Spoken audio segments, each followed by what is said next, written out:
اللہ الرحمن الرحیم الحمدللہ والصلاة والسلام علی رسول اللہ۔ محترم ناظرین کرام، بھائی بزرگوں اور دوستوں، قابل عزت ماں اور بہنوں، ہم گزشتہ نشست کے اندر نماز جنازہ کی اہمیت، اس کا طریقہ کار، تعزیت کا طریقہ کار، اس پر گفتگو کر رہے تھے۔ اب قبر میں میت کو دفنانے کے بعد اللہ کے رسول صلی اللہ علیہ وسلم فرماتے ہیں کہ مردہ جو ہے وہ آواز کو سنتا ہے۔ کن کے قدموں کی؟ جو لوگ اس کو دفنا کر جا رہے ہوتے ہیں۔ اور پھر کہا یہ جاتا ہے کہ دیکھو، احساس یہ کروایا جاتا ہے کہ جن کے لیے آپ نے ساری زندگی محنت کی ہے، آج وہ آپ کو منو مٹی تلے دبا کر جا رہے ہیں۔ آج آپ کے جس ذات نے کام آنا ہے وہ اللہ رب العزت کی ذات۔ اللہ تعالی ہمارا معاملہ آسان فرمائے۔ قبر کے اندر جیسے ہی دفنا دیا جاتا ہے، اللہ کے رسول صلی اللہ علیہ وسلم فرماتے ہیں پھر اس کے لیے قول ثابت کی دعا کی جائے۔ اللہ کے رسول صلی اللہ علیہ وسلم دعا دیا کرتے تھے، اللہم ثبتہ بالقول الثابت، اے اللہ اس کو ثابت قدم رکھ۔ اب ثابت قدم کس بات میں رکھ؟ جو قبر میں سوال ہوتے ہیں۔ یہاں پر یا یہ بات کہنا کہ اے اللہ اس کو ثابت رکھ، اور پھر یہاں سے یہ عقیدہ اخذ کرنا چونکہ یہ مردہ سن رہا ہے تو لہٰذا اس کی قبر پر کھڑے ہو کر اذان دی جائے، یا قبر پر کھڑے ہو کر اس کو کہا جائے کہ بھئی یہ کہو، اب تمہارے پاس یہ آ رہے ہیں، اب لا الہ الا اللہ کہو، اب جناب محمد رسول اللہ صلی اللہ علیہ وسلم کہو، اب دین الاسلام کہو۔ یہ ساری ایسی باتیں ہیں جن کا طریقہ کار جناب محمد رسول اللہ صلی اللہ علیہ وسلم سے ثابت نہیں، اور اگر یہ کوئی دین کا حصہ ہوتی تو نبی مکرم صلی اللہ علیہ وسلم ہمیں اس طرح سکھلا کے جاتے۔ ان سب کا تعلق وہ غیب کے ساتھ ہے، اور ایمان والوں کی نشانی ہے الذین یؤمنون بالغیب، جو غیب پر ایمان رکھتے ہیں، نہیں دیکھتے کہ ہاؤ پاسبل، یہ کیسے ہوتا ہے۔ مثال کے طور پر اب عام شخص سے وہ کہتے ہیں کہ نہیں جی قبر کی جو اونچائی ہے اندر اس کی ایسے رکھو کہ مردہ اٹھ کے بیٹھ جائے، کیوں؟ وہ منکر نکیر نے آنا ہے، سوال کرنا ہے تو اٹھ کر بٹھانا ہے۔ اب اس کا تعلق ہماری عقل کے ساتھ ہے، اور ہم نے قبر کی جو چوڑائی ہے اس کو زیادہ کر دیا۔ ہم نے آج تک کسی مردے کو دیکھا نہیں ایکچولی کہ واقعی اٹھایا جاتا ہے کہ نہیں۔ بہترین جواب ان ساری باتوں کا یہ ہے کہ ہمارا ایمان ہے کہ فرشتے آ کر سوال کرتے ہیں، ہمارا ایمان ہے کہ مردے کو اٹھایا جاتا ہے، ہمارا ایمان ہے کہ مردہ جواب دیتا ہے، ہمارا ایمان ہے کہ جنت اور جہنم سے ایک کھڑکی کھول دی جاتی ہے، جنت یا جہنم سے، ہمارا ایمان ہے کہ جنت کا بستر دے دیا جاتا ہے یا جہنم کی طرف سے کھڑکی کھول دی جاتی ہے، ہمارا ایمان ہے کہ قبر میں جزا اور ثواب ہوتا ہے، لیکن کیسے ہوتا ہے؟ اللہ اعلم، اللہ بہتر جانتا ہے۔ اس کا سمپل جواب یہ ہے الذین یؤمنون بالغیب، کہ ہمارا ایمان ہے، غیب کے اوپر ایمان ہے، بٹ ہاؤ پاسبل، یہ اللہ رب العزت بہتر جانتے ہیں۔ قبر کے اندر 3 سوالات ہوتے ہیں۔ من ربک، تیرا رب کون ہے؟ من نبیک، تیرا نبی کون ہے؟ ما دینک، تیرا دین کیا ہے؟ اور میرے بھائیوں، بزرگوں اور دوستوں، ماں اور بہنوں، ایک اور سوال بھی ہوتا ہے۔ اللہ اکبر، صحیح بخاری کے اندر حدیث ہے۔ ہمیں 3 سوالات کا پتہ ہے نا، لیکن ایک اور سوال بھی ہے کہ جو آپ کہہ رہے ہو کہ ربی اللہ، میرا رب اللہ ہے، اور میرا دین اسلام ہے، اور میرے نبی حضرت محمد رسول اللہ صلی اللہ علیہ وآلہ وسلم ہیں، آپ کو یہ کیسے پتہ چلا کہ آپ کا رب اللہ ہے؟ یہ بہت امپورٹنٹ ہے۔ آپ کو کیسے پتہ چلا کہ آپ کے نبی محمد صلی اللہ علیہ وسلم ہے؟ آپ کو کیسے پتہ چلا کہ آپ کا دین اسلام ہے؟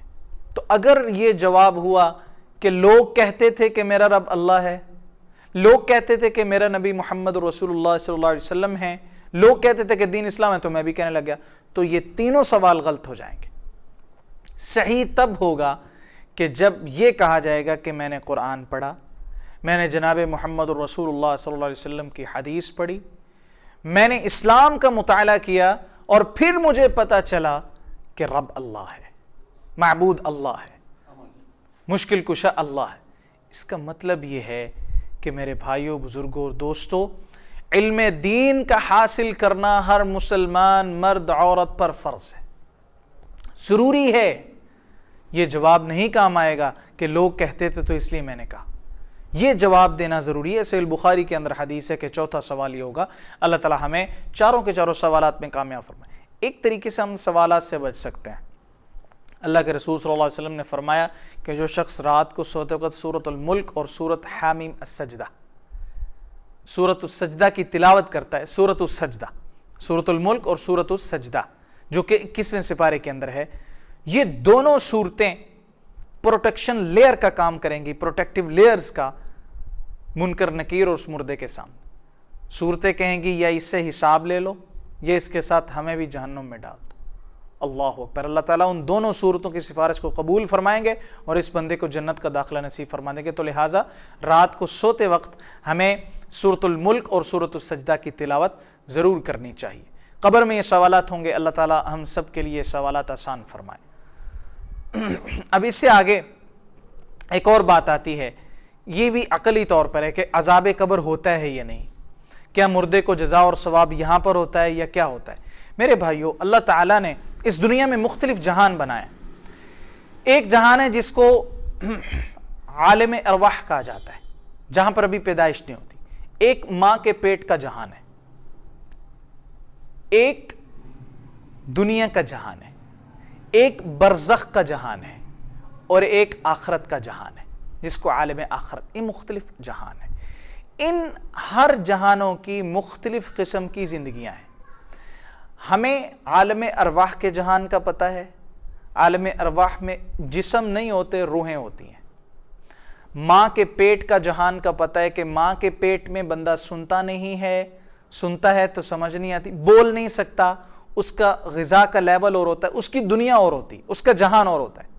اس کا بھی ہمیں پتہ ہے کہ ماں کے پیٹ کا جہان کیسا ہے. اور تیسرا جہان ہے عالم دنیا. دنیا کا جہان، اس کا ہمیں سب کچھ پتہ ہے. جسم اور روح کا ملاپ ہوتا ہے اور ہم دنیا میں زندگی گزارتے ہیں.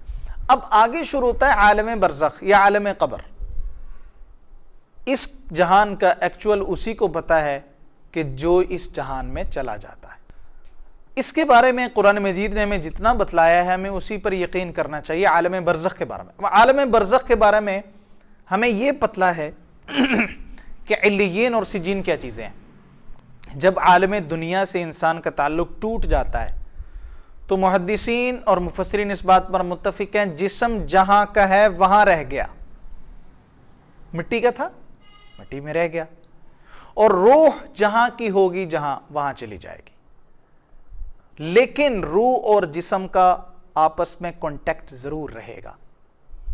جو اللہ اس بات پر قادر ہے کہ روح کو جسم میں ڈال دے، وہ اللہ اس بات پر بھی قادر ہے کہ روح جہاں ہو جسم جہاں ہو، اگر روح کو جزا یا ثواب پہنچ رہا ہے تو جسم کو ایک ایک ذرے کو بھی وہ احساس ہوگا.